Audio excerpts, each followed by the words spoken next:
ปืนเผอปืนมันมีไว้เนาะปืนเนื้อไผ่ล้อกีก็เป็นปืนเมียวหนึ่งไผ่ล้อกุตลาก็เป็นปืนเผอปืนมันมีไว้เมียวหนึ่งเขาหลุดตองไว้สำนักไผ่การล้อกีล้อกาลงในก็กวนมังก็สื่อเสียงเขากึกปืนไว้มังก็สื่อเสียงเขาจ่องกึกปืนไว้กึกไว้กุยกะกวนกำก็สื่อเสียงกึกปืนกวนกำปันน้ำสื่อเสียงทำจ่องกึกปืนกึกเพราะว่าหึงมาก็สื่อเสียงมันก็หายหลอกหายลายก่อยสื่อเสียงกึกปืนว่ะกุยกะมังซื้อได้ก็อันปากปีเฮงปีสื่อเสียงเขาหังลีเหกึกปืนไว้พวกกูมิวนั่นก็เปิดหังสื่อเสียงเขาช่ำเหยกึกปืนไว้ละมังเจอก็เป็นปืนหังลีมังเจอก็เป็นปืนหังหายจังจำจัดเจอเป็นปืนหังลีนั่นจำหนังเจอคือเจอคือมันมีเขาเฮ็ดการปืนต่างวันเมืองเจอคือเขาเฮ็ดกว่ายุกยองหอกห้องเสื้อคือเขาขึ้นอย่างเหมือนซุ่มกับกึกปืนไปไว้ในเป็นก้นหังดีกึกปืนก้นหังดีหังก็กึกปืนไผ่ล้อกีไผ่อะไรก็เมื่อหนังไตเขาก็มีก้นหังดีกึกปืนเขามาตุ้ยในปืนไตเขาเหมือนจึงเมื่อปันล้านเจ้านั่นพี่น้องไตเขาอันกันตีตังเบื้องตังหนองเสนเจ้าคุณลูกพงเขาเจ้ายีมุนศูนย์เขาเท่านั้นเขาเจ้าตีตังปืนมาปีปองบ่ได้มาหลายปีก็ปืนตึกกึกกูเนื้อกำพาเมื่อนังเจ้าซื้อขันผ้าก็มาตั้งเมืองเมาลงชื่อเสียงกึดใบต่อถึงวันเมื่อไหร่จังว่าในเป็นก้นหังหรือกึกปืนแต่ซื้อคือเผอซื้อคือมันเนื้อกำพาก็มีก้นอันหักปืนเผอปืนมันเหมือนจังเมืองเวียดนามเขาก็จะเป็นโฮจิมินห์เขาจะเขาเป็นคนกึกปืนห่างหลีบนด่าเมืองเขาแต่เขามาตัวคนกึกปืนห่างหลีกุยมังซื้อทำเอาปืนเขาเอาน้ำมึกลำเต็มไว้ก็มีมังซื้อเอาน้ำมึกหัดหันน้ำมึกเลี้ยงเต็มไว้กึกปืนก็มีเหมือนซื้อเอาน้ำมึกหันลำให้เต็มกึกปืนไว้นั่นฉันเป็นปืนห่างให้ปืนสังเกตปืนหางให้เนื้อกำผาก็มีก้นมือปืนหางให้เหมือนจึงโหซึกลงฮิตเลอร์ก้นเมืองจามานีมันก็เฮ็ดซึกปองเป็นซึกกำผาปอกสองเนื้อกำผาอ่อนกันยีกันพันกันก็มันหาซิมเมืองบนดิกตีตังเอ็นแห้งซึกหาซิมเมืองบนดิกในฮิตลาเอาคือก้นจิ้วเขาตายเพียวไปตั้งซื่อตั้งคือลูกอ่อนก้นลงหัวเอาใส่ลุกเนื้อทางก็เอากล้องง่วนลงผูใส่ตายไปกลายเป็นอิสราเอลเคยจิ้วเขาตายเป็น6 ล้านใบในเป็นก้นหางกึกปืนหรือไงก็ทำเป็นหางจ้ากึกปืนว่ะเป็นสังไงกึกปืนเหรอ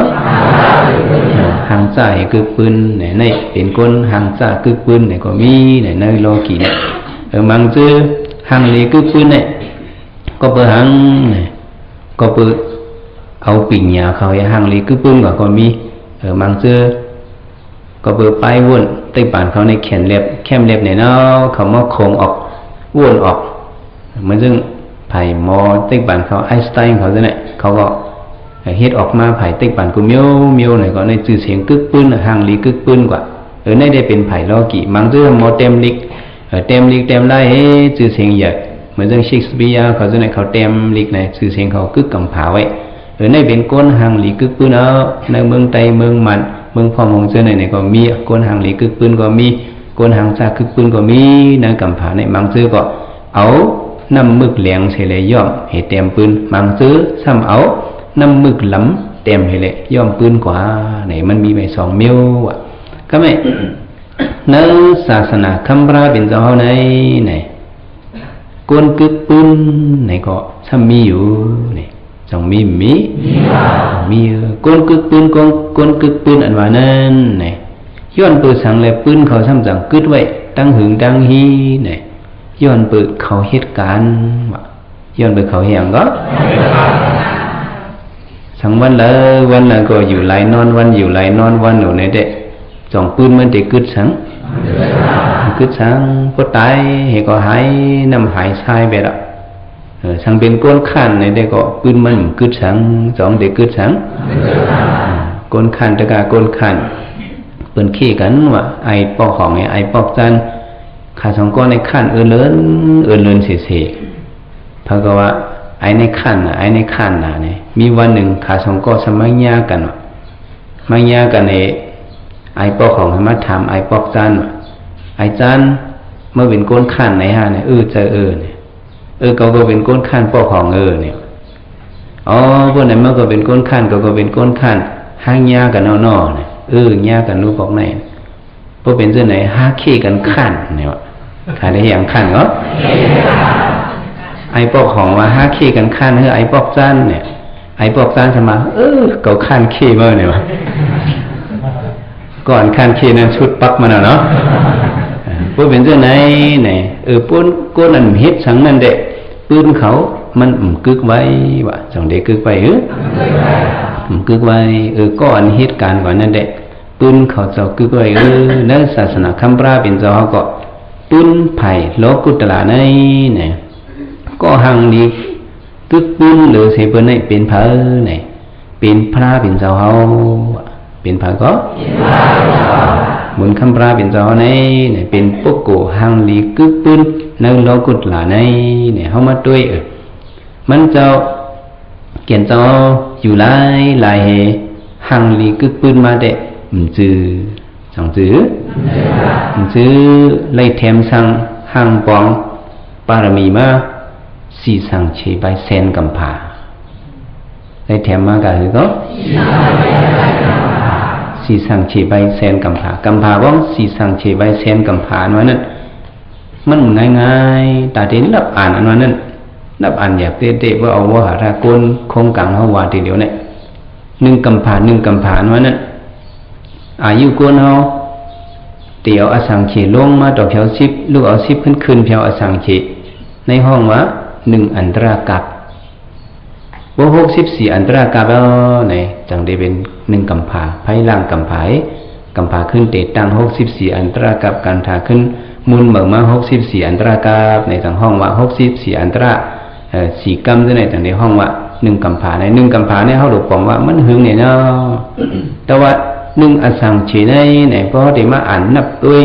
ว่าในจึงเขาเต็มดูกันนั้นเขาเต็มหนึ่งในไผ่นามันเนี่ยเขาใส่ไผ่หลังมันใส่ศูนย์ตรงเนี้ยอันหนึ่งเนี่ยเขาว่าเป็น110เพราะใส่2หวยเนี่ยจะเป็นหลาย10ที่ว่าเป็น1ปักเพราะใส่3หวย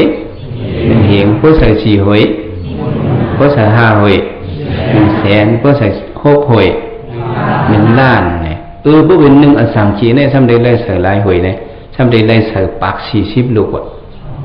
นี่เป็นหนึ่งอสังเขกูเขาอายุก็มันก็สั่งยาวเลยถึงหนึ่งอสังเขขึ้นลงต่อถึง10อ่ะกับปัญญามเดี๋ยวนี้ได้ติลงต่อถึง10อ่ะลูกติดเมื่อพระเป็นเจ้าเป็นพระนั่นเองอายุ1ปักในลงมาแต่เดี๋ยวถึงมา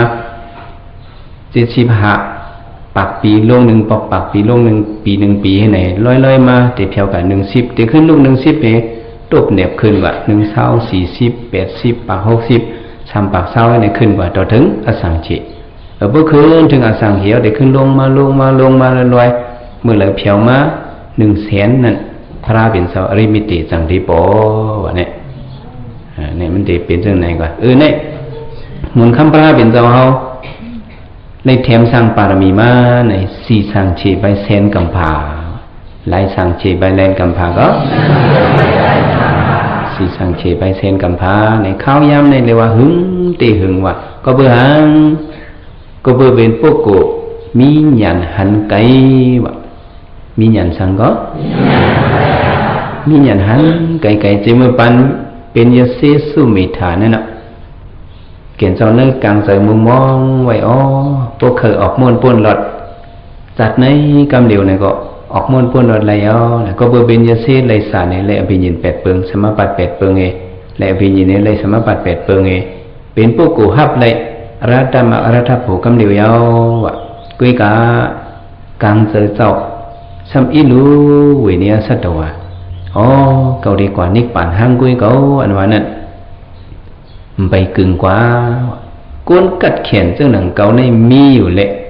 ซ้ำอ่อนเปิ้นออกม่วนป้นลอดเพราะในจึงเกาก็ฮอดนิกป่านห้างกุ้ยในก็แค่เกาจังไหนเกาได้คำสั่งตัวคิงเกาให้เลยติก่อสร้างปารมีสีสังชีไปเซนกันไปอันผุดเอาสัตวากว่าจอมเกา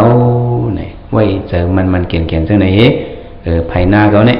ใครมีไผปังหลายลงเกาได้อันรัดคำหูเรียกหูน้ำเรียกลงเสียมไว้สมบูรณ์สุดตั้งก็ได้ไต่เนื้อมันเอาเนี่ยดังคำจุนฮัดจังนั่นแหละคำเปียติกมาความตักยำมันดีพระวินเสาติวิงไกลเนี่ยเทียมสร้างปารมีมาสีสังเชใบเซนกัมพาเนี่ยรู้มากุมิโอตานะปารมีตานะอุปปารมีตานะปรมัตถปารมีเนี่ยเกียนเสารู้มากุมิโอมิโอตั้งดูแต่เดลัยยันสับปีญุฮะเบอเป็นก้นหังลีกึกปื้นอันว่านั้นเนี่ยเขามาด้วยกลางคำกลางคืนพ้องเมื่อเลือน12 ม้วนนั่นเนี่ยซื้อสุกเขาว่าเขาเห็นด้วยเนื้อกลางหาวเนี่ยเรามีหลายลุกเนี่ยจงเขาได้อ่านได้อ่านได้นั่นมันอีนะฮะมันนำหนานำเนี่ยเนาะในเรามีหลายลุกในห้องอ่านเลย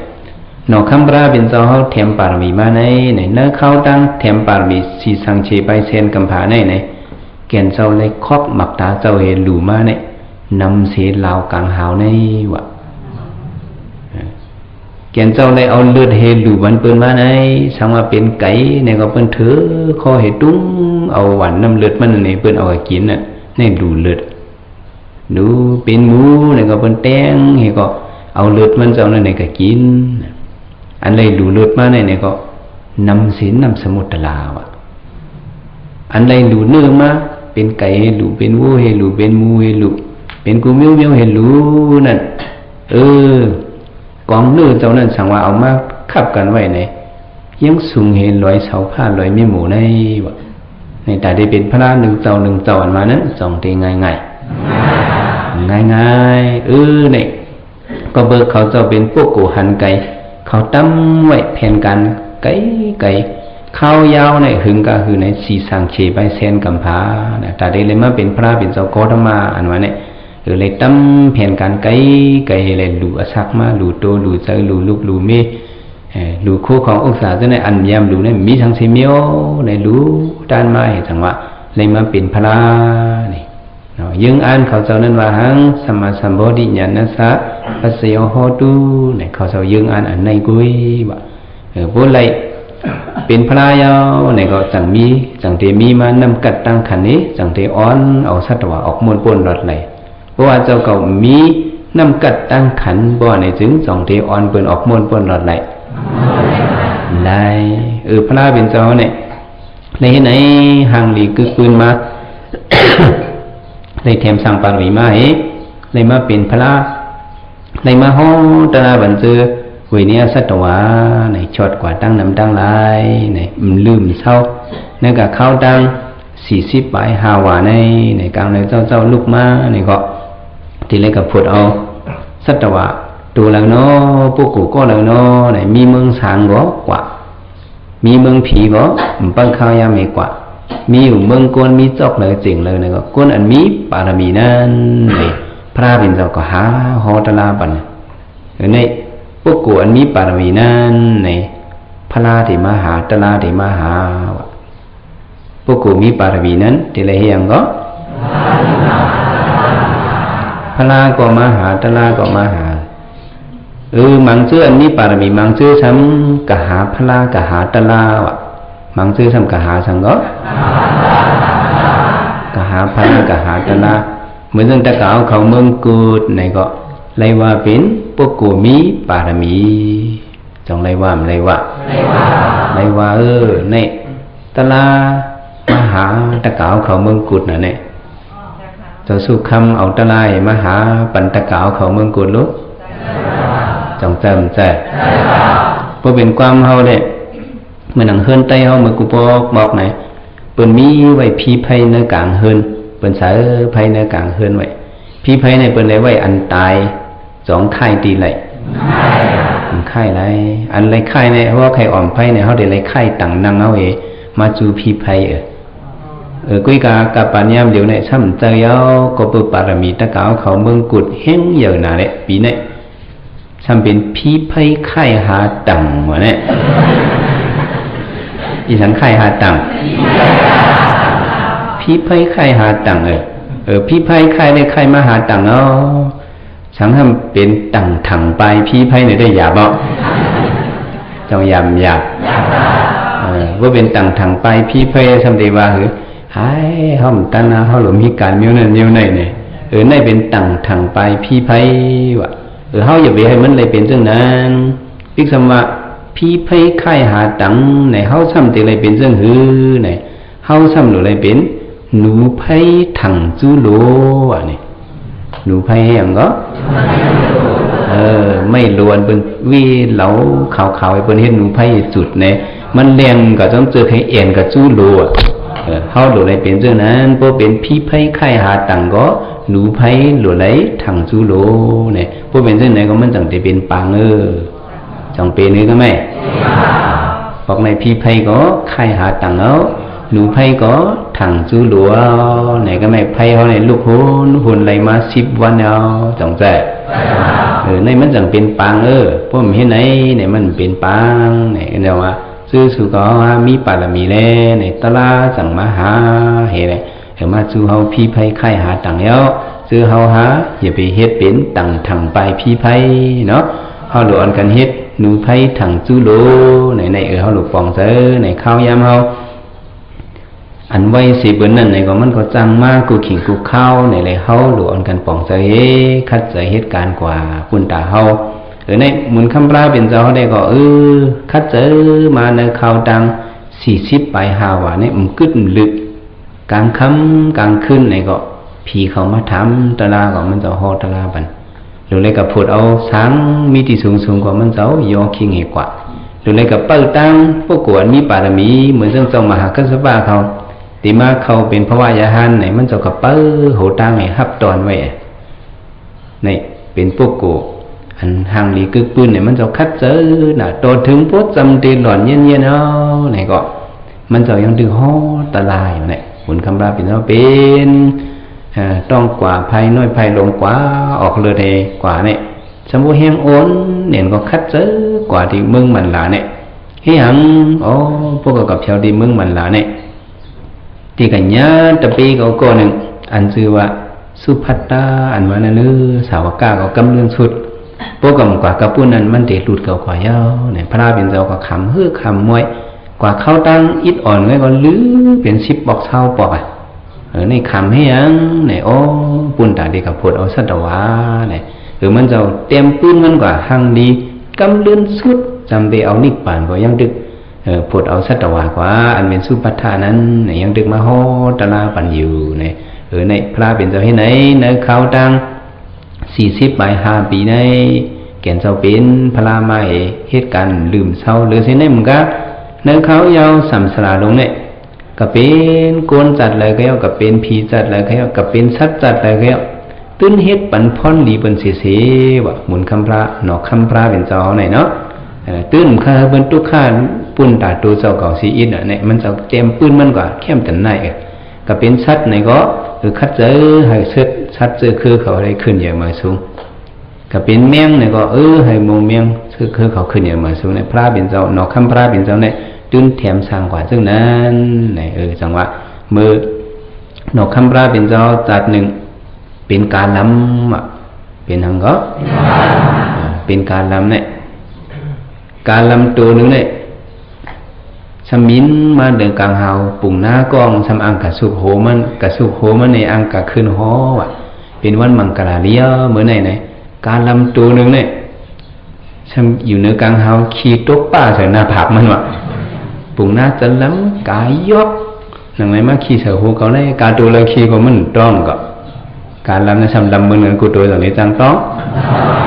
จะล้ำต่อกาในก็ได้ผิวมวยเป็นมุดมันว่าไม้เจอมันไว้ถึงหนังวันหนึ่งคนเอาคำสัมปียอกายตีเลยเอาหางยาเนี่ยปุ่งหน้าเจอกดสัมว่าจังหือหลุดเลยเอาน้ำมันกาเฮียว่าจะไหนวะเนี่ย หาน้ำมันกามาเลยกาเป็นกาตะกาได้เจอกวนวันกวนเบิ่งยบเชียวเหี่ยมตายมาถือด้วยเนี่ยมีมันเหตุตัวลูกการแล้วเนี่ยมีมันให้มีมันไก่เนี่ยให้มีเสื้อหนังมันไก่นั่นน่ะมีให้มีเสื้อหนังมันหมูนั่นมีแต่ว่ากาเขาเลยตายนำตายก่อตายกองอ่ะสมเอาเนี่ยตายเอาพังเป็ดวืดเป็ดหนอคำพระเป็นเจ้าเป็นคนกาในจังหวะโอ้คือกาเขาเนี่ยตีมวยเอาไหนเป็นบนไหนเนี่ยกาคุณกาในจังมิ้นกว่าจูดีคนเอาคำมีกับต่อยกองให้ยังมาต่อยกองในยามเดี๋ยวปุ่งหน้าในมันไว้เจอเนื้อดอกคือกาเองสมาหมาใจเอา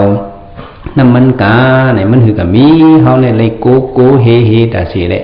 เขามีมันชังมีลิมมีมันว่ากาในเนาะแล้วก็ไปซื้อไหนมันซื้อยอกาขนมคำนั้นเอาน้ำมันกาแล้วมันมีปุ่งหน้าจนไข่หลั่นไข่เพียกเขาเนี่ยคำจุ้นฮัดเองกับลัดดอกขนมคำเนี่ยคือกาเขาจังเดลัยหลอดพีเขียนกว่าในจังหวัดนครปฐมเป็นเจ้าในเป็นจัดเลยเพราะว่าเลยก็มันจะหังลีกึกปืนกุจาตัวสองหังลี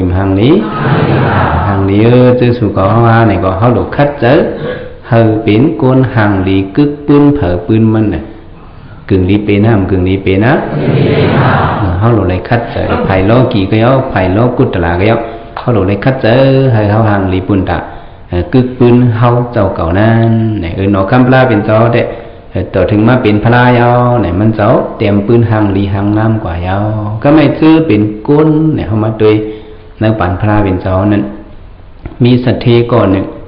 ซื้อมันห้องว่าสัตเทหลงอ่านนันดาสัตเทอย่างก็เป็นสัตเทมันมีเงินคำไหนมีกุฏิ40ว่ะมีการก็กุฏิเนี่ยพอเป็นความใจดื้อเลยเขาว่าตื่อเนี่ยวะ1ตื่อเนี่ยเป็น1กุฏิวะเนาะนี่เป็นความใจเก่าเขา1ตื่อเนี่ยมันมี40ตื่อเนี่ยโคเงินความมันในทำเป็นสัตเทขี้จึ้งว่ากันไหมเป็นสัตเทอย่างก็สองมันเหนียวเป็นสัตเทขี้จึ้งไงมันก็มีลูกใจก่อนหนึ่งลูกใจมันชื่อว่ามูลสิรีวะลูกใจมันชื่อหังก็ลูกใจอ่อนมันมีลูกใจเหลวลูกใจมูลสิรีเนี่ยมันก็สั่งสอนไว้ดีลูกใจมันลูกใจโคเงินคำเอามี40กุฏิเนี่ยอย่าไปปัญญมสีแป๊กปุ๊บมันมาดูขำปุ๊บมันมาย้อนดูขำอย่าไปปันปุ๊บปันในย่อมือในวะหังวะนี่เป็นไรสถิติเลยนะเลี้ยงเขาเบิ้นห้องเบิ้นนี้มาเลี้ยงเขาเบิ้นจากก้าเบิ้นตัวนั้นอย่าไปเฮ็ดโกนเนี่ยเขากินมังหามาเลยเขาจังในกินเนี่ยเขามาเลยเขาในกินทั้งกุ้ยเขาเราอย่าไปเลี้ยงเบิ้นนี่เป็นไรสถิติเลยนะคนเลี้ยงเนี่ยมันตีย้อมดูเบิ้นก็อย่าไปเฮ็ดในเขาดูหาในตันที่ก็ดูเก็บมัดเสือหมกหวังว่ะเห็นก็ในตันที่ก็เก็บเสือไว้ติ๊กอย่าไปให้มันไหลออกติ๊กไว้เกี่ยนๆเนี่ยนะมันทีนั่นเองซื้อเป็นปีน้องมันอันดูต้านซื้อนั่นก็มันเส้นนี้เปิ้นมาเนี่ยดูให้กับดูนั่นมีติดบ่องหางโคลักโคเอากับเงยขำเปิ้นไอ้เนี่ยเปิ้นดูกว่าก็ซื้อโคมันก็มันจอมแขนมาเนี่ยก็ดูให้ดังนั้นเป็ดหลกเป็ดหลายก็เขาก็กินเห็นนอนวันเป็ดก็อย่างนั้นซุ่มหลายก็ไหนว่าพูดว่าขาดเปิ้นดูด้านพระเป็นเจ้าเปิ้นดูด้านสังขารเจ้าเปิ้นเลี้ยงจากกะก้นยักก้นพันเจอไหนมันไม่เหมือนใครปันให้อิดทีเหนียวเห็นก็ไหมเห็นนั้นอายุมันก็กี่ไม่เอาเนี่ยสัตทีอนันตาเนี่ยตายกว่าเพศก็ไหมเพราะว่ามันตายกว่าย่อเนี่ยโคเงินคำมันจ่องกว่าจ่อมันกว่าจ่อมันสีกว่าจ่อมันสีเปียกกว่าจ่อมันสีปีกว่าจ่อมันสีแคบทำไมเพราะว่ามันตายกว่าย่อเนี่ย ลูกใจมันหมู่ราศีดีในสัมปูดเอาโคมันเป็ดโมดอะไรกันไหมเนาะปูดเอาเป็ดโคของอุตสามันกว่าโมดเอาเนี่ยมันในสัมตาย เลยว่ากรรมมันดำบ่ให้ล่ะขึ้นเกิดเป็นก้นขึ้นวะเนี่ยเนาะขึ้นเกิดเป็นหังก็เกิดเป็นก้นขึ้นแต่เลยว่ากรรมมันบ่ให้ก็คือขึ้นเกิดเป็นก้นอันเป็นลูกชายมันหูราศีที่ในสำคัญปูดเอาเป็นอายาสัตเทก็เปิดจัดก่อนมันยังถี่เหนียวเฮมันเคยเฮาเปิ้นลุมเคยเฮาเปิ้นตันเนี่ยเผื่อมันขึ้นมาตีสันเทตีเนอปอกก้นพันตีหิมสักเมืองสาวัตถีนั่นเนี่ยเขาทำมีเหียงเฮินวะหลายเฮินก็เขาทำมีเหียงเฮินไหนก็ไหมวันมันมาติดตั้งสันเทนั่นเนี่ยวันเขานั่นทำเป็นวันก้นผ่านเนี่ยหาเฮ็ดกินกันวันเหลือวันนั้นวันเหลือวันนั้นให้ไหนไว้วันมันมาติสันเทนั่นเนี่ยปืนก็มาจังมาหงาเขาวันนั้นห้ามการไปตั้งวันวะบุกี่วันเขานั้นสั่งว่าเฮียงนี้วันเขาเนี่ยจึงไปมาเกียนเหมือนไหนยามยาวก็ก้นกู้สวยอยากเพียวมาในวันเขาในวันนี้เนาะป้ากันอึบมูเราไหนเนี่ยวันนั้นเป็นห้องปางกลุ่มมาเฮินเหียงหนึ่งเนี่ยยามยาวก็ก้นกู้สวยอยากมามีในวันเขาเทกัน5 ปากเฮ็ด2จุ่มถึงหนังแทงวันหนึ่งมาจุ่มอันป้าลูกอ่อนมาติสันถีในทำหากินหายามนั้นได้กินกว่าอันมีไว้5 ปากนั่นมันได้กินวะเนี่ยอากุศลมันเตียกจอมกันมามันได้กินเลยเยี่ยมหาอยากกินอยากไปเจอไหนก็ไม่ขึ้นไม่พีแทง2 ปาก50ไผ่อันป้านั่นตัวในสั่งถูกหากินหายามไรไผ่อันป้าลูกอ่อนก็แน่นำไรกำลืนเจ็บก็กึดเกี่ยน2เฮือนวะเฮือนอันลูกอ่อนก็ในมัตติสันติเนี่ยมีการ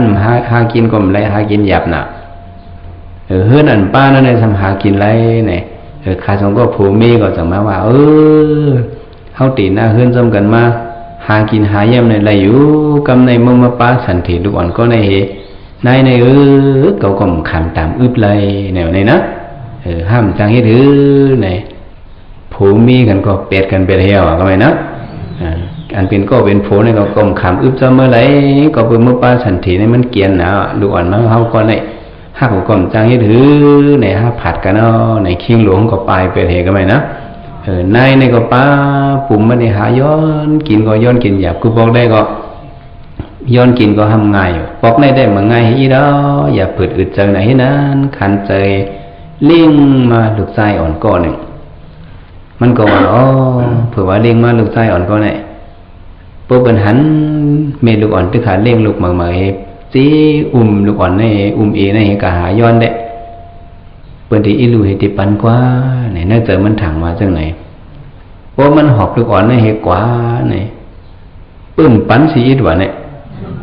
ก็เปิดจัดก่อนมันเคยเปิดดูลูกจัดในมาปันพรหายที่มันอ่ะมันเนี่ยเกิดมาแต่ว่าหังลีห้าเนี่ยมาหังลีก็โหเยอะหน้าผักโสดเหวะคู่หนังโกงเหหมักตาทำเมียนเนี่ยตัวมันทำอันเอ็นเรียกกันไงขาหีก้นเหี่ยวเหวะเนี่ยตัวเต้ไปตั้งก็โหเยอะสมมติทันอีตีนั่นแล้วกันนะโหหลงจะนั่นเองมันเยอะมากเพราะว่าแม่มันเอามันไว้ก็เฮือนนี่ก็ย้อนกินซ้ำเลยกินวะอากุศลว่านั่นมันง่ายๆว่ามันจอมเตียกมาไหนเนาะอยู่จอมกันในก็เพราะว่ามีคนกรรมดีมามีเนื้อเฮาไหนก็ไปมักมีเฮาขึ้นเยอะเพราะว่าคนกรรมให้มามีเนื้อเฮาไหนก็เฮ็ดฉังกดตัวก็ในมันเป็นกรรมมันโฮมจอมกันน่ะมีในยุ่มในอย่าไปว่ามันจึงมีมาอันเตมันอ่ะทำไมไอ้อ่อนก็นั้นมันก็เยอะมาหมอกว่าหมอไปมาเมงก็ขามต่ำมันเลยก็สมบูรณ์ยอมหมดแล้วเนี่ยนี่มันจังอีเดียวลูกใจก็หักเมื่ออยู่คุยกะเมื่อในทำกรรมให้แน่อยู่จะเมื่อในปีแล้วเมงก็สอนมันเพื่อมาเคยกี้ไหนยิบก็เหกะหาย้อนเปิดแลเฮ็ดไหนมั่งหมดลัดความก็เอามือมา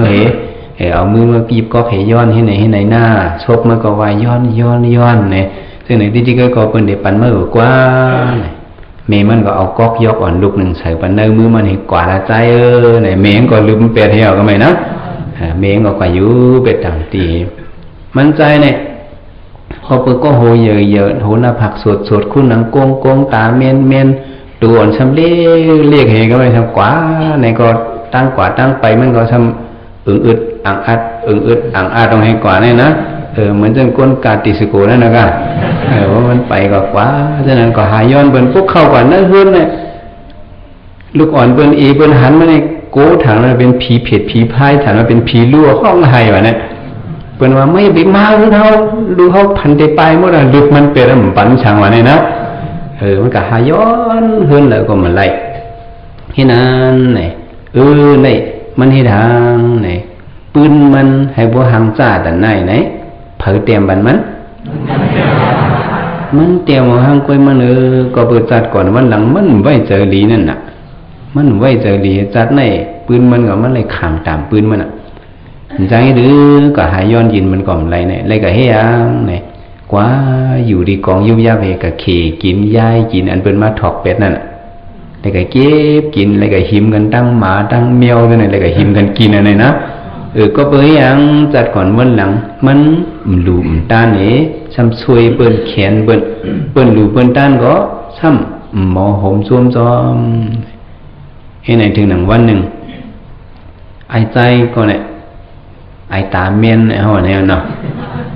กว่าเพียวกว่าไผ่นาเฮิรนลูกใจมันอ่ะเพียวกว่าไผ่นาเฮิรนลูกใจมันเนาะมันก็หันตัวล้มตัวเฮิรนหลงเฮิรนสัตย์มันก็สุดตองว่ะมันเป็นคนตองจัดกันไหมในเป็นเฮิรนเก่าไหนสมาธิไหนวะเนี่ยเนาะอุปทานอันนั้นในเป็นเฮิรนเก่าไหนปึกลงเข้ากว่าเนื้อเฮิรนลูกใจหมู่หน้าสีเรียนเป็นหลานมันน่ะหลานอ่อนนั่นสำหันไอตาเมียนเนี่ยสวรรค์กันโกยให้อยู่ก็ไหมเปิ้นก็จะมาทุบป้อมันเนี่ยเหี่ยมมันเนี่ยยับมันลึกออกเฮิรนปิกพักดูเวทวันนั้นพระเป็นเจ้าไอ้ดังเจ้าอนันตาสมัตุงซ้อมในเมืองสาวัตถีทำในมหานั้นไหนพระเป็นเจ้าจังหวะดีมุราสีดีไออ่อนก็ไหนเมื่อหูจักมันอยู่มันว่าหูจักคามันเป็นเผาก็ว่าหูจักหูจักมุราสีดีในสำซื้อพุทธภาษามันไปยุ่มยำพระเป็นเจ้าว่าหูจักไออ่อนก็ไหนหูจักคาเนี่ยนี่เป็นอูมาจัดก่อนมันก็จะล้ำชื่อไรมันเป็นไรมันมียุ่มห้าเนี่ยมันยุ่มค่าเนี่ยเพราะมันมียุ่มเนี่ยลูกอ่อนก็ในเมื่อห้องเมื่อดีเฮิรนมาเมื่ออาบน้ำหอมน้ำสาบันเดลีงามเมเลี้ยงเขามันอิ่มเพราะเจอมันดีมาย่อเนี่ยเมื่อกับห้องมันว่าเนี่ยคำใครห้องทั้งจ่าวันนั้นมันใครห้องมันมีลองมาหมู่ละเสรีเมื่อกับห้องมันเนี่ยเมื่อถามโดยมันเมื่อกับห้องว่าโมค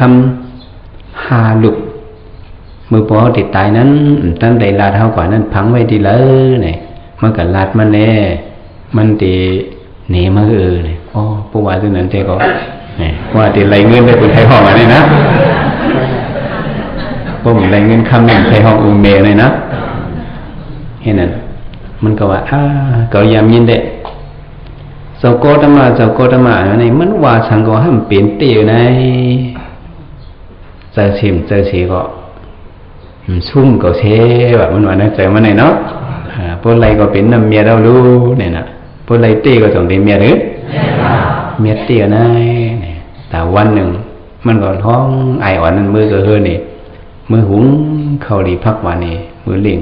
ก้นเฮือนเขาได้กล่องพร้อมหนึ่งในห้องมาป่องหัง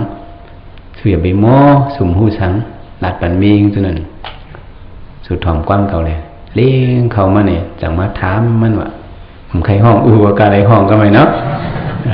มือติดตายนั้นโมมคำหาลูกเนี่ยมันตั้งใดลาเท่า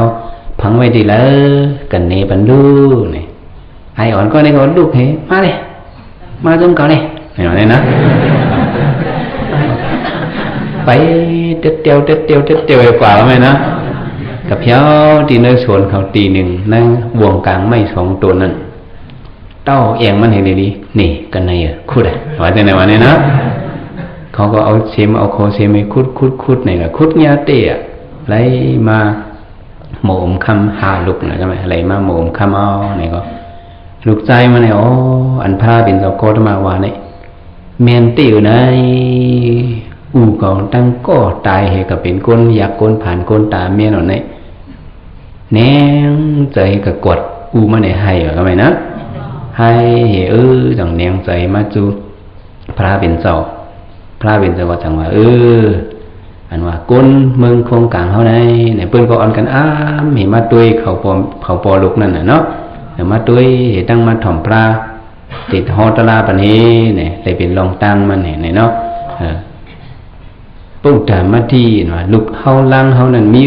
ว่ะดันนำมาที่เนี่ยโคของอกษาเฮานั่นมีว่ะ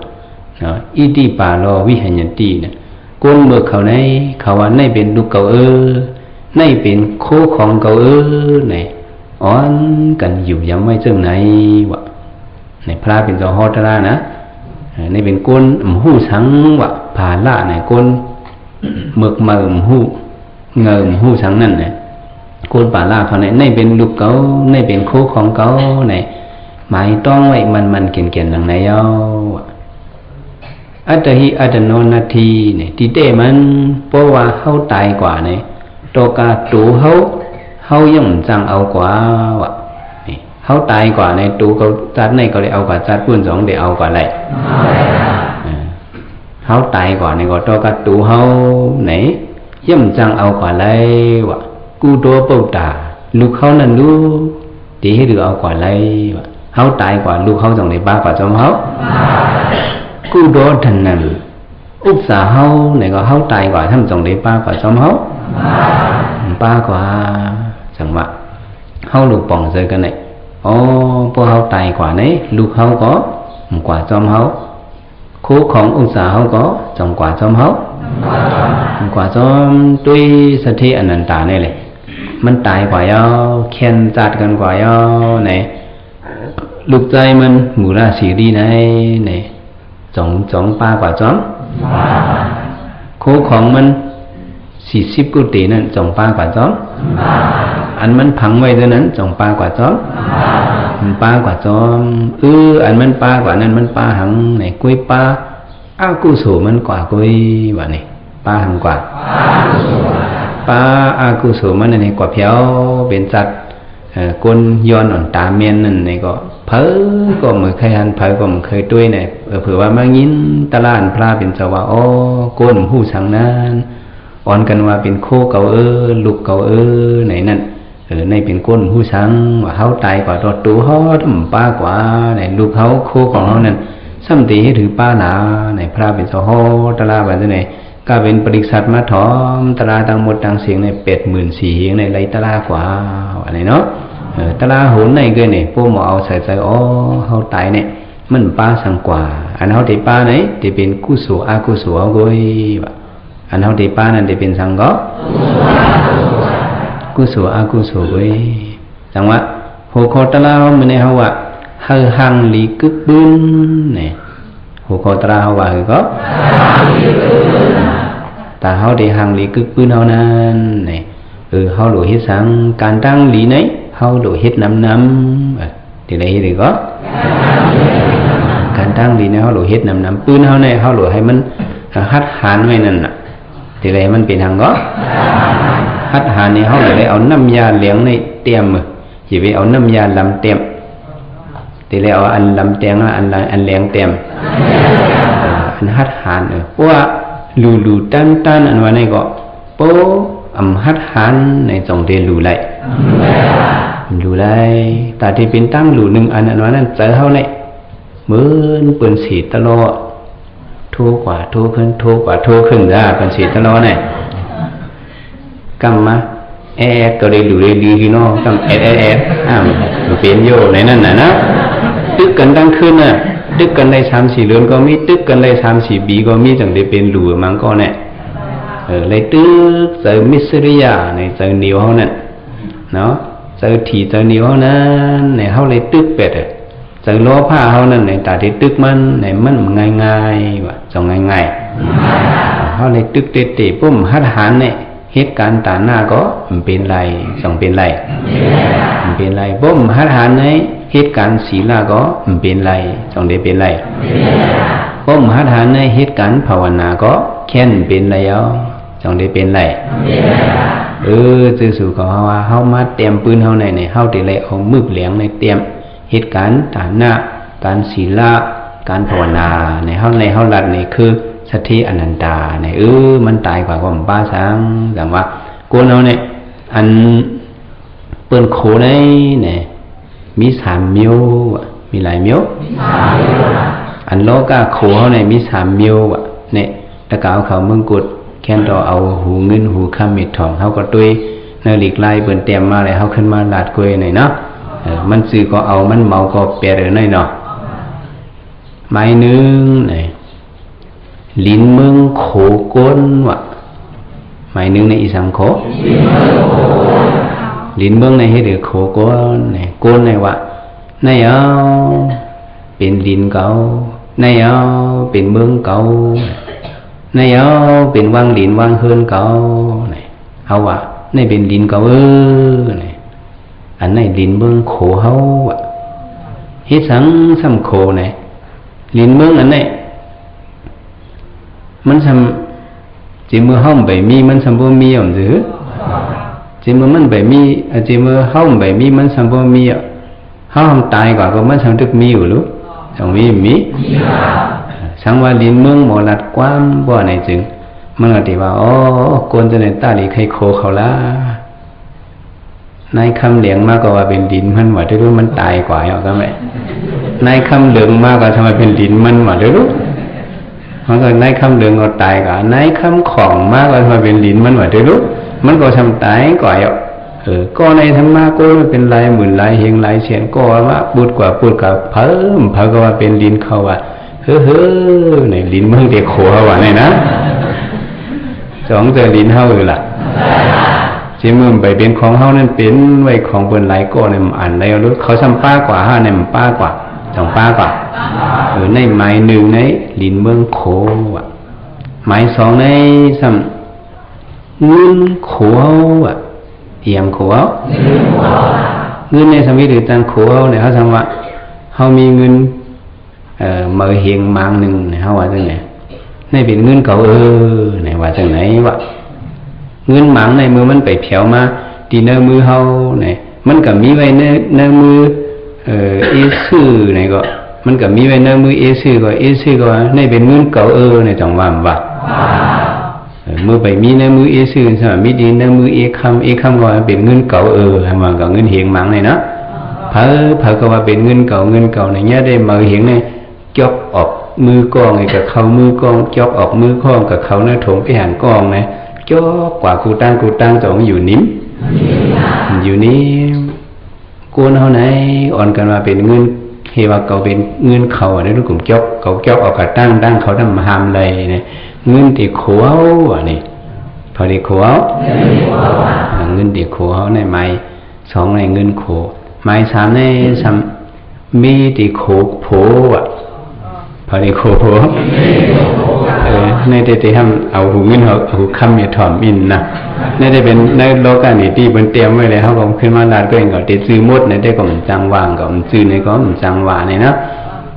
บางซื้อในสมาจึงหือเนี่ยก็หอมลูกใจอ่อนเขาเอก้นใจโปเจ้าเฮือนเนี่ยก็หอมลูกใจเขาเอจุบเปี่ยมลูกใจโปลูกใจโปเนี่ยว่าจังไหนที่ๆบ่ว่าจังไหนเนี่ยก็เป็นเมียงให้ติดลมโขเนี่ยว่าที่ทำลาติกวางก็ตะกาเขาหูกันได้เนาะในวัยก่อนเลยอันติโขเนี่ยมีหลายมิ้ว3 มิ้วเฮาก็หังนี้กึกบุญไหนเนี่ยก้นอ่อนนี่ก็โดนเลยเตรียมปืนเหมือนเรื่องเจ้าอย่าหุ่นลาเฮาเป็นลูกชายพระเป็นเจ้าไหนเลยมันเจ้าก็เตรียมปืนหังหลีมันกว่าเตรียมปืนเนี่ยมันจะมาเขาในศาสนาคำพระเป็นเจ้าไก่ย้อนโคหมอนโหมคำสีลูกเนี่ยนั่งอย่าโสดใจมันไก่ย้อนมันก็ไก่ย้อนเนี่ย พระเป็นเจ้าเอามันดุงสั่งเป็นว่ามันดุงสั่งแล้วเนี่ยอ๋อเขาได้เป็นลูกพระเป็นเจ้าเนี่ยเขาหลุดถ่อมก้อนพระเนี่ยพระเป็นเจ้าหวังก็ได้ถ่อมเอาเนี่ยมีวันหนึ่งพระเป็นเจ้าปิ้งเหยียบสิกขาปลูกว่ะเจ้าสั่งเลยตั้งยาหันเขาในtìm lấy non ăn muông ăn liều cắnว่าจังไหนtìm lấy non nàyปิ้งเหยียบจังไหนมีลองตั้งมันอันนึงเนี่ยกูบอกเนี่ยเจ้าราหุลาเนี่ยมันจะนอนในกันตากูตีในเกี่ยงพระเป็นเจ้านั่นมีปอกเนี่ยอ๋อพระเป็นเจ้าปิ้งเหยียบก็เป็นลูกชายพระว่าในเสดาก็นอนหิมปอพระเนี่ยมันเล็บเนี่ยมันจะป้ายกว่ากันนอนนั่นเลยเนี่ยกันนอนในทางขี่กันนอนในทางวิสากุติพระเป็นเจ้านะเนาะกันนอนนั่นถึงหลังกลางเลยเจ้าเมืองเลี้ยงมาพระเป็นเจ้าลูกมาพระเป็นเจ้าเด็กออกนอกออกปังพระเป็นเจ้ามาไอพวกเด็กเขาพักดูเด็กออกพักดูเนี่ยพระเป็นเจ้ายานเขาจะบนปันเสียงไอพระเป็นเจ้าปันเสียงไอเนี่ยถามเจ้าอย่าพูดหลาซ้ำอยู่ในลูกกุฏินั่นเนี่ยซ้ำขึ้นไอเป็นเพอเนี่ยอ๋อข้าได้เป็นอย่าพูดหลาข้าเนี่ยเฮียงเจ้ามาอยู่ในเนี่ยอ๋อของพระเป็นเจ้าปิญญาวะตั้งยาหานเนี่ยตั้งเจ้าสังเนี่ยเต็มเลยอยู่มุงโฮมมุงโฮมเดียวกันบนด่านหนึ่งขึ้นเนี่ยว่าจังไหนเนี่ยเขาไปจังไหนค่ะมาอยู่ในทางกุฏิในคาเนี่ยพระเป็นเจ้าอ๋อบ่เป็นไรเจ้าสังอ่อนเขาในติดทุกข้าเลยเนี่ยบ่เป็นจังนั้นเด้ตีอีสุดมัน3ขึ้นได้อยู่ไรอยู่เนี่ยพระเป็นเจ้าสังขึ้นปิญญาจังไหนกะเจ้าอย่าพูดละเนี่ยมัน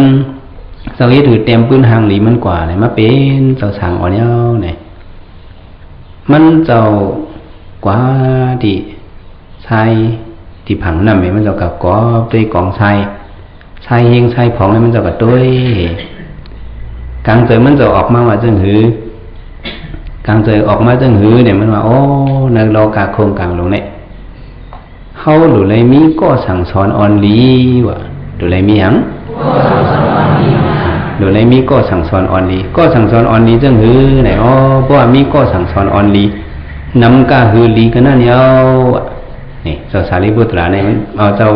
อย่าหูหลาเนี่ยมันจะว่ามีนำตันหือลีแต่นั้นสั่งว่า1 วันเนี่ยก็นั่นมาสั่งสอนบันเก่าอย่าหูหลามาเฮ็ดอันไหนเนี่ยมันเข้มมาเฮ็ดอันไหนเนี่ยมันแม่นเนี่ยว่ามาว่าจังไหนเนี่ยเขาได้จุ่มเสื้อครับเอาเต้ๆเนี่ยเจ้าอย่าหูหลาเนี่ยมันจะหามุมมองก็อันที่สั่งสอนอ่อนลีมันนั่นตาสี1 วันเนี่ยให้ก็มันมีถันพองใช้อันมี1 กำเนี่ยที่มีหลายเม็ดจังว่าได้อ่านไรมีนำตันฮือลีแต่นั่นในเจ้าสาลีเจ้าอย่าหูหลาเนี่ยมันเจ้าเตรียมปืนมันน่ะป้าอันไหนเนวินิสิกขาปุกไหนก็อันไหนตื้อกำวินิสิกขาปุกเห็นไรอีกแต่ด้านนั้นเป็นเพอไหนเป็นเจ้าอย่าหูหลาเป็นเพอก็จอมเพนมุดตื้นปันพิษเสียอีดอกเปิ้นสั่งสอนจังหือเจ้าสาลีบุตรลานก็ทอมเพอลานก็ทอมอ๋อเป็นพวกกลุ่มโยหือก็ย่อเพราะว่าสั่งสอนอ่อนลีในได้ที่ฮับเอาเนี่ยในเป็นปืนหางลีเจ้าอย่าหูลาเนาะมันเจ้าในได้หล่อนเจ้าเนาะช้างเคียงมันเจ้ามีที่เมืองโกนเนี่ยเจ้าอย่าหูลาเนี่ยมันเจ้าทำก็เอาปรินิพพานกันดีแล้วเนี่ยก็เอาที่เมืองพีตาวดิงสาเจ้าอย่าหูลาเนี่ยนะมันเจ้าก็เอาปริลูกใต้พระเป็นเจ้ากูเจ้าในอะไรก็เอาปรินิพพานเมืองตาวดิงสามุดคุณอินคุณสุจ้าเขาเลยสร้างจิ๋วพันนะถ้าตัวมันเจ้าได้ก็มีที่เมืองผีตาวดิงสาในปืนในอะไรหันเต็มไว้จังไหนก็ในเป็นพวกกูไผ่ก้นใจในก็เหมือนเรื่องสัตย์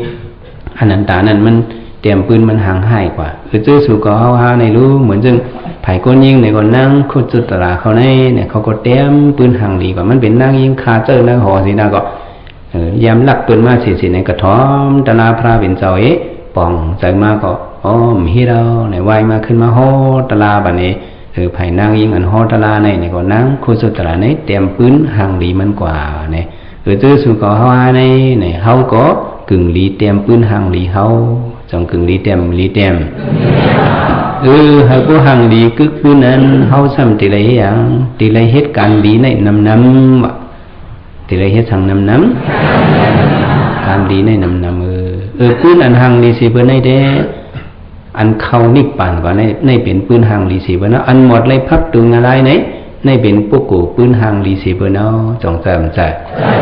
เหมือนจึงสะเทศนะถ้าปิงเขานั่งวิสาขาเขาจะไหนเขาแต้มปืนเขาในเขาหมดไพ่เงินไล่เขากว่าในปืนเขาจงหางลีหางลีปืนอันหางลีสือในได้เป็นปืนพระเป็นเสาเฮายาวในเด็กกว่าแทงลายกำผาก็ปืนเขาเจ้าในมหายพวกพระเป็นเจ้าตังสู่ขึ้นป่อมาในสำเร็จขึ้นมาหลัดในมือปันพระเป็นเจ้าขอธรรมานั่นมีลองดังจึงในไหนขึ้นมาใครขึ้นปืนหางลีพระเป็นเจ้าขอธรรมาในก็จังว่าพวกกูพระเป็นเจ้าอันว่าในปืนเขาในหางลีเฮกึกกำผาในหึงเต้ๆวะเนาะปืนพระเป็นเจ้าตีเป็นกลาในก็มันเจ้าเตี้ยปืนมันมายามเหลียวมีมาสีสังเกไปเซียนกำผาในก็ปืนมันเจ้าจ่องปลาหายพวกเป็นปืนล้อกี่เนี่ยเด้พวกกำผาในลูกกว่าพวกปียาวข้าวหึงกว่าในก็ปืนลืมไปเรามันกึ้มจ่องมันกึ้มเหมือนจังโกนเฮาสิก็เฮาว่าจังว่าเฮาขึ้นหมอเตรียมปืนเฮาก็เลยคัดใส่เมปืนเขาเฮาเป็นโกนออกม่วนป้นลอดปิกเลยพักดุงอะไรในหางลีนี่เนาะปุ่นดาเฮาจัดในปานในก็ไปจังไหนมื้อไหนเฮาส่งมาลัดนี้เฮาหางลีกึกปืนในกำลืนชุดในก็ให้ได้สั่งซื้อพี่น้องเขาเมืองกุดอังหมดทั้งเสงในให้ได้อ่อนกันหางลีกึกปืนกุเจ้ากุบากุคิงกุไนกุยิงกุไซสักกำเลยตาเนาะกุศลมีดีในมีใหญ่มีน้ำเอาคาเสียตะกะในทางปารมีมาหลายแสนกำพาดังสิ่งดังลงในเต็มดีเต็มทางเต็มสัดเต็มโคนวิญญาสตวัตในสัจจาวนีอนันตสัจจาวนีดังสิ่งแก้มดองคนทรงสาธุอนุโมทนาในคำกุศลจูสิ่งเป็นกันสิ่งสิกันดิกาโนสาธุกุศลมีปีไหนมีอย่างมีนะเข้าคาเสียตะกาได้จาปารมีมาได้เส้นตันตาทั้งสิ่งทั้งลมหายเต็มปีเต็มทางเต็มสัดเต็มกฎวิญญาสตวาในสัจจาวนีอนันตสัจจาวนีทั้งสิ่งแก้มดองมนต์สาธุอนุโมทนาในคำกุศลจูสิ่งเป็นกันสิ่งสิกันดิกาโนสาธุกุศลมีปีนามีอย่างมีน้ำเฮาคาเสียตะกาได้ตาปารมีมาได้เส้นสัมภาทั้งสิ่งทั้งลมในเต็มปีเต็มสัดเต็มโคนวิญญาสตวาในสัจจาวนีอนันตสัจจาวนีตั้งสิ่งแก้มดองหอมสมส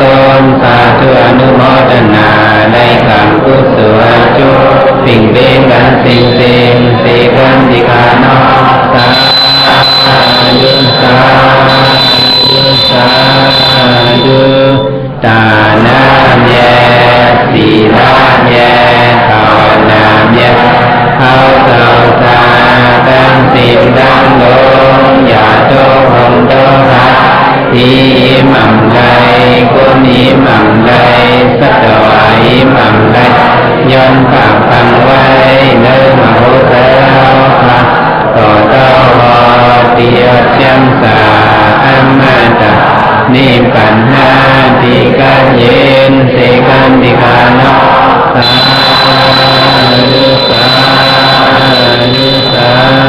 ธุอ่อนกันร้อนลบเห็น